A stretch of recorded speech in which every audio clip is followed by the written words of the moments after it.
ఈ క్యారెట్ పరోటా తినడం వల్ల ఐసైట్ పెరుగుతుంది.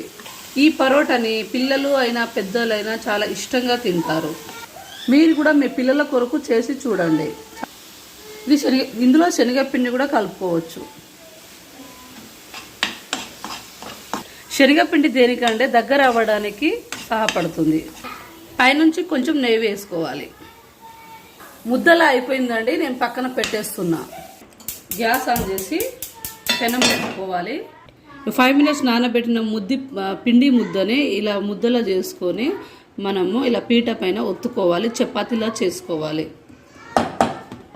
ఈ క్యారెట్ స్టఫ్ని మధ్యలో ఉంచి ఇలా బాల్ లాగా ప్రిపేర్ చేసుకోవాలి. మనం ఆ బాల్ లాగా ప్రిపేర్ చేసి చపాతీలా ఒత్తుకొని పెనం పైన కాల్చుకోవాలి.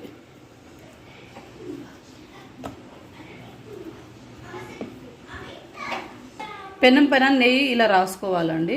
మనము పరోటా కాల్చుకోవడానికి నెయ్యి ఇలా రాసుకోవాలి. ఇలా పైనుంచి నెయ్యి అప్లై చేసుకోవాలండి. ఇలా పరోటా కాలినాక టర్న్ ఇచ్చుకో, రెండు వైపులా బాగా